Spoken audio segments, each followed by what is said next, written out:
It's 2026. 2027 is right around the corner. And as the AI conversation continues, there's another secondary conversation that might be just as important, especially if you're worried about how to best get your message out to your customers. And that's simply, what are we going to do about paid media? That's the question that we're answering on this episode of Full Steam. And to have that discussion, I am joined by Ellen Smoley, one of my favorite people at Iron Horse. She heads up all of our kind of marketing for Iron Horse operations. She's a person who spends a lot of time thinking about this stuff, and I'm so excited to get to talk to her today. So with all that said, let's bring Ellen in. Hi, Ellen. Thanks for joining us. Hello, thanks for having me on. Of course. So today we are talking about paid media, sort of in general, and what the current state is and what we should be thinking about. I know it's a topic that goes all over the place, and we're going to cover a lot of ground today. But I think first, and probably most people's most pressing question, if they have one, is just kind of like, where is paid media right now from where you're sitting? Can you like set the stage for us a little bit? Yes, so I am returning from maternity leave with my third baby, and returning this time around, things have moved so much faster than they ever have before. And we all know that marketing is changing at the speed of lightning. And this is just one of those things that is changing too.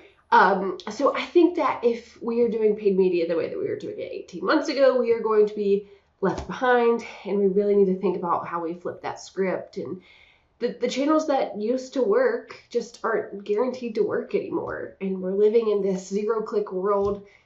Getting our audience to click on anything is harder than ever. And the creative that got our attention a year ago, people are doing it, and they've already done it. And so now we've got to think more creatively.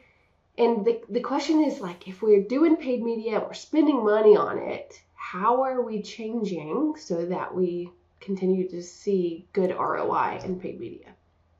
Yeah, it's if you're watching this and you're not familiar, the zero click idea is basically just the idea that so much of our audience, so many of our prospective leads and prospective buyers have changed the way that they do research to the point where you will see people show up, whether they show up in your system or not, they will show up as MQLs.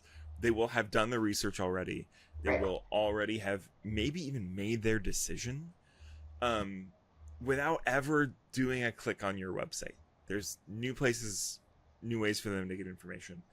And it's really changed a lot of the way we think about sort of everything that we're doing. It's constantly shifting, like you said. But since we are talking about paid media, we do think there's still a valuable role for that. Sure. But I wanna drill a little bit deeper on something you said. What do you mean by flipping the script on the channels and the way we're thinking about the channels that we're using throughout these processes? Yeah, I think that we leaned pretty heavily on those standard channels of display. And when we ran display ads, I wasn't seeing the results that I wanted to see. If I'm going to spend money, I really want to see results. And I wasn't seeing the results there. It wasn't moving the needle the way I wanted it to. So we started to really think about our audience and where do they live and what do they listen to and where are the websites that they're visiting. We've all kind of thought about that. But I think one thing that where we started to shift our money is into publisher sites. And for us, that was like demand gen report. So our audience was going to demand gen report to download the newest data and stats and learnings and webinars. And so when we shifted our spend to a publisher, and they will be, there's 1,000 publishers out there, and based on the industry you're in, will be totally different. But when we shifted our spend there, we saw a much better lift. And I think it's because our audience was already visiting them, and our topics were already aligned with what they were trying to learn on their sites. So it gave us a little bit more credibility as well. And so it wasn't just another random ad on weatherchannel.com. Yes, sometimes that works perfectly if your creative is outstanding and it breaks through the noise. But this was putting them on the publisher website and also having it in the publisher's newsletter. We were spending money there. It was already something that our audience was tuned into. And so they were already kind of ready and trying to learn about those topics. So it just worked really well. It worked a little bit better for us. And I have some thoughts about some channels later and some things that I would like to explore that I haven't yet. But more thoughts there later. Yeah, don't worry, I have a follow-up for that too. But before we get too far away, I think the shift from what we think of as traditional display paid media to the publisher model that you're talking about is really interesting because it, at least for me, it relies on the same idea. So when we're putting together personas, when we're talking about the phrase that I think we used to use, maybe we still use, is like watering holes. The idea of like where your prospects hanging out. Yeah. For a long time, we would take that information, and we being the industry, not necessarily ironers, but what we would do with that is we would say, okay, this is where they are. This is the content that they want. Now, can we buy a vertical ad next to that content and hope that that is going to get their attention? I think what the publisher model does is says, this is where they are. This is the content that they want. How do we become that content? Sure. And it's not saying, oh, we've got, an animated GIF that runs in an ad, please click. And it is saying, we know that's where they are. We know that they're interested.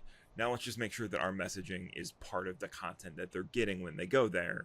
Yes. More than it is just like a little side thing. Yeah. Absolutely. So the other thing I do want to touch on, you mentioned, I will call it creative, maybe stagnation.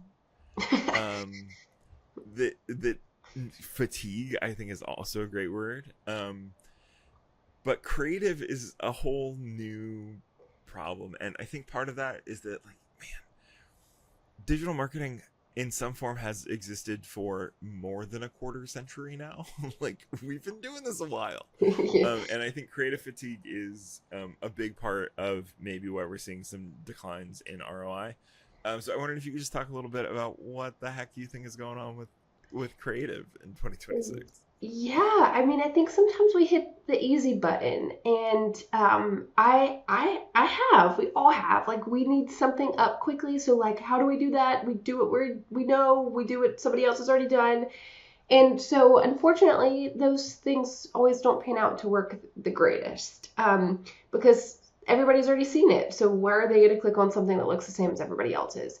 So it's not that when we do this, like when I try to reach for something that's quick and it's the two-headed design of the promoting a webinar and it's got the two headshots on it, like, it's not designed bad. It's just that people have seen it before.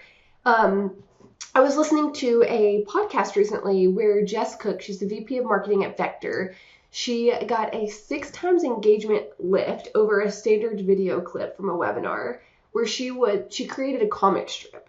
So she took her webinar and created this 3-panel comic strip that gave her audience this payoff within 3 seconds. And so they saw it and they were like, oh, that's interesting. Let me click on it. And then she got a 6 times lift from that, from just kind of like breaking through the noise. It looked like nothing else that was on her feed. And she was able to take those like really quick, short snapshot of what was happening on that webinar and put it in that creative. And it worked. It worked really well. So I think, I walked away from that webinar being like, wow, that was super interesting because it just is not what everybody else is doing.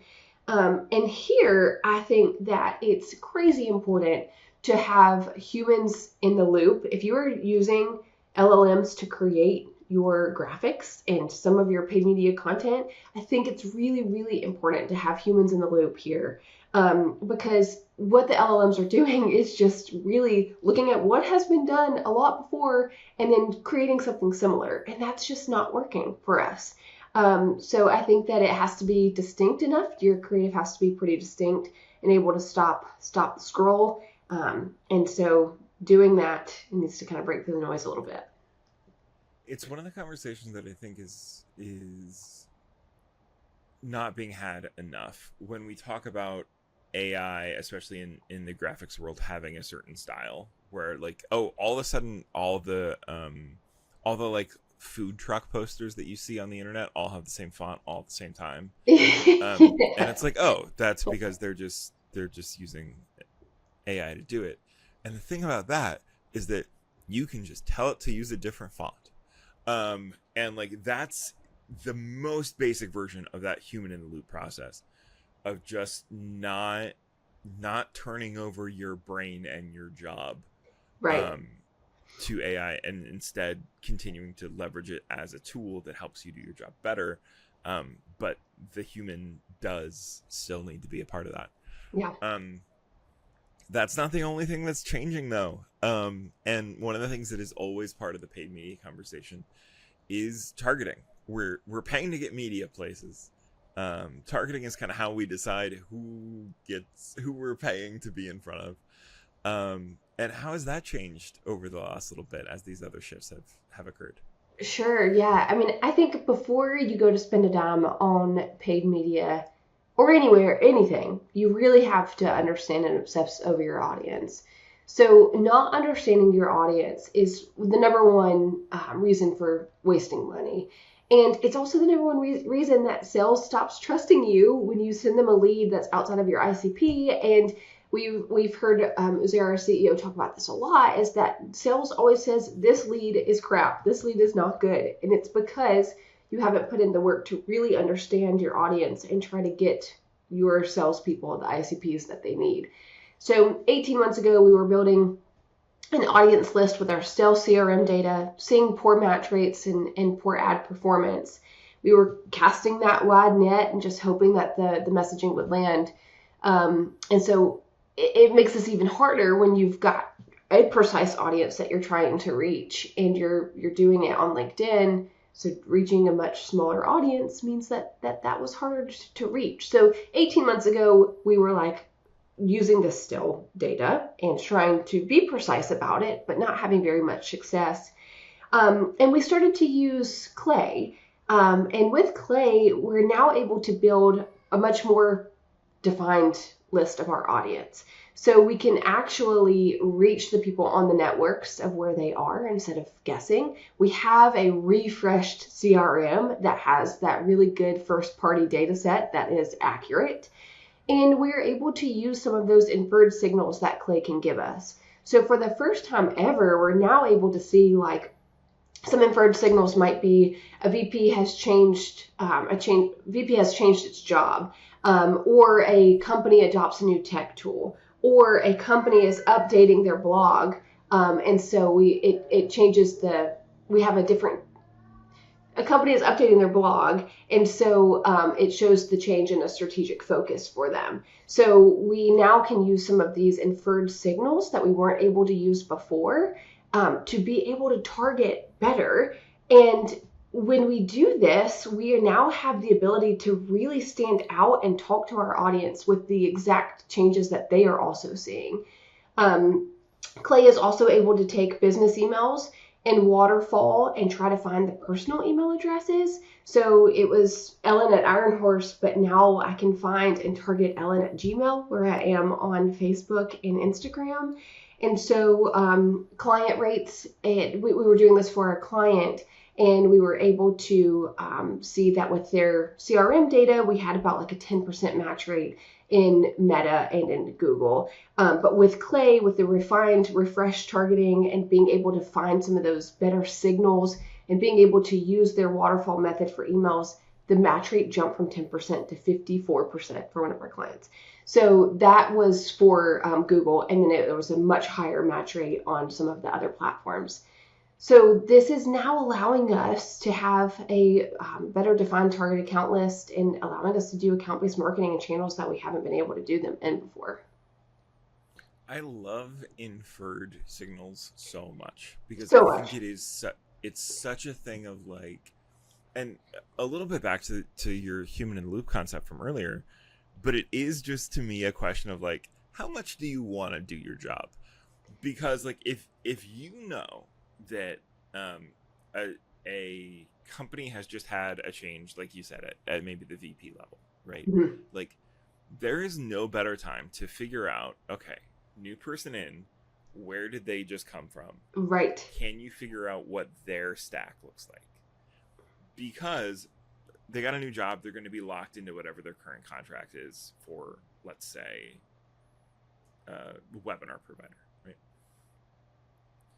The new person is going to hate the current webinar software. Yeah. Always. Yeah. Because they didn't pick it. Right. And so if you're selling webinar software and you know that change has happened and they're in charge of the webinar software, like, start hitting that person Follow now. them. Yes. And then 6 months from now, a year from now, the current contract's going to lapse and they're going to be looking to ideally hire whoever they were working with at their old job. Sure. Mm-hmm. But it is such a chance for you to displace there and like start having the conversation before because the old company still has that old contract. They're happy with that. They don't care that the person left.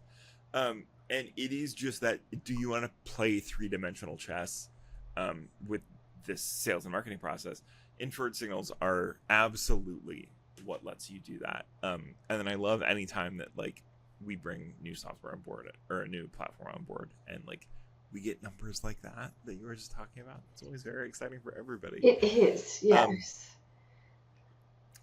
But there's a lot going on, a lot of changes. And the one thing that I know we always try to do at Iron Horse is we try not to give into astonishment. We like to have numbers that back up our instincts and our impulses when we have them, which means a lot of testing. So as things are shifting and things are changing, what's maybe next on your list of stuff you're excited to like poke around with and test a little bit? Yeah, so being on the internal marketing team here at Iron Horse is really fun because we are able to use new tools and technologies and processes and try new things to then be able to say, that was terrible, we're never going to do that again. Or this was really great, I think that we should take these learnings to our clients.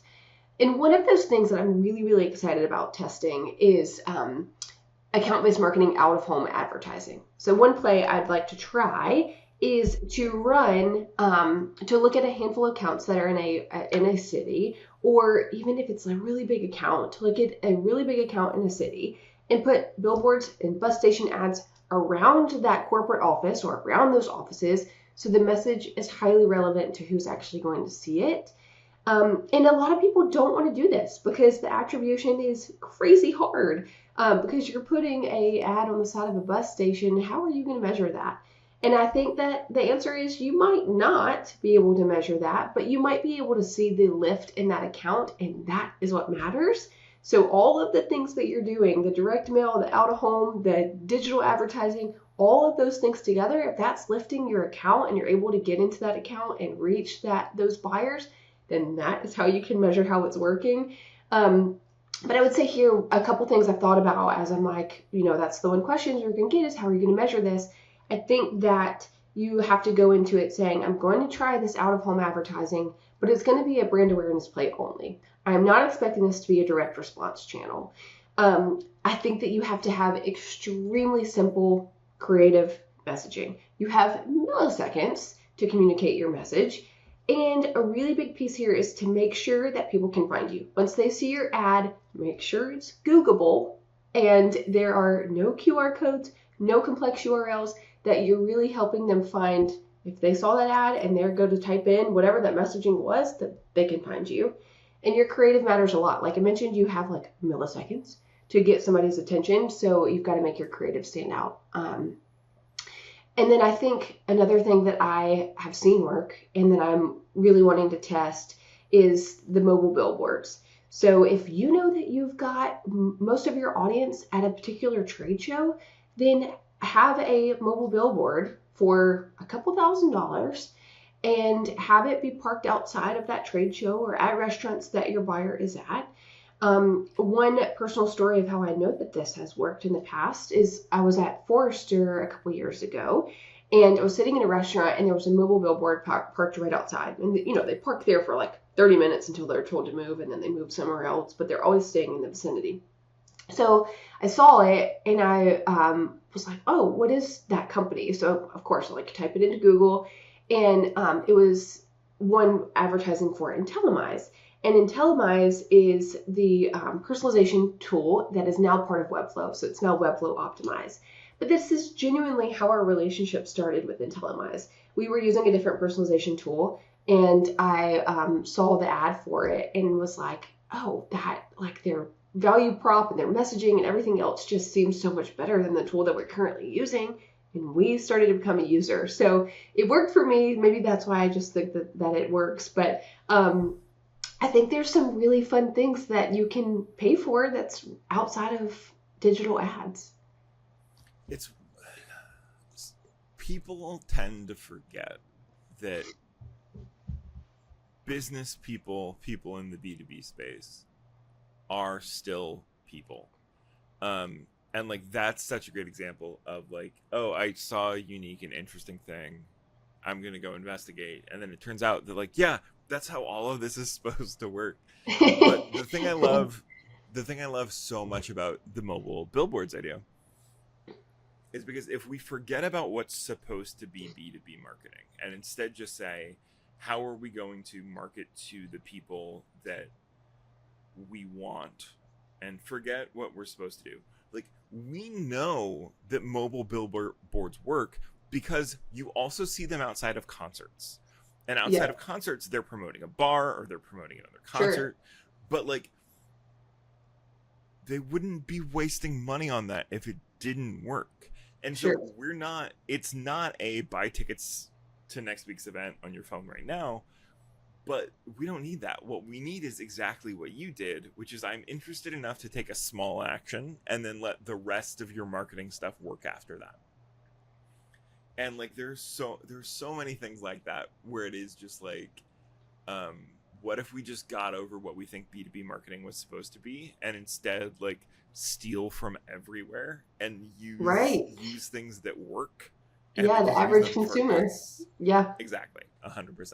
Mm-hmm. So we've gone over a lot of stuff.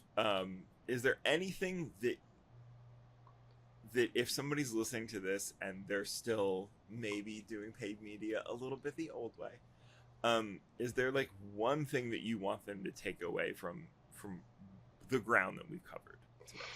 Yeah, I think I mentioned it earlier of just, if you do not have your audience refined and you don't have some of those really good targeting signals, you're wasting money. So I think there, like, the biggest takeaway is just to really understand who you're talking to and how you can reach them. That is the number one takeaway. If you get that down, you can work on your creative. You can work on your different channels. You can do all of the things that I talked about that need to be kind of refreshed and updated. But I think also too, like, we are living in this zero-click world, and you kind of helped explain that, of how people are going and not so much searching on the internet as they were a couple months ago, but they're talking to an LLM and they're getting really good information from the LLM, hopefully, and then they're coming to your website from there.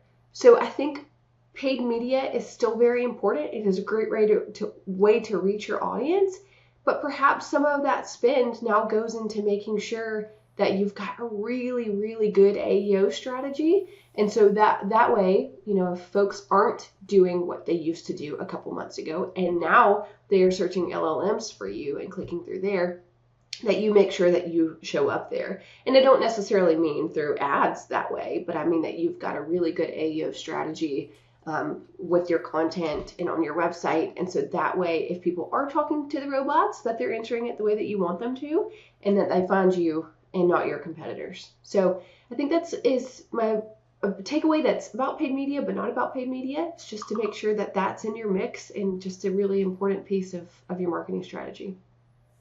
One of the things about zero-click that I think is really easy for us again, being in the industry, to forget about is we know exactly what zero-click marketing looks like. It's when you get a referral. Like a referral from a person where they're just like, oh yeah, I need XYZ, you sell it, my buddy's already a customer and loves you.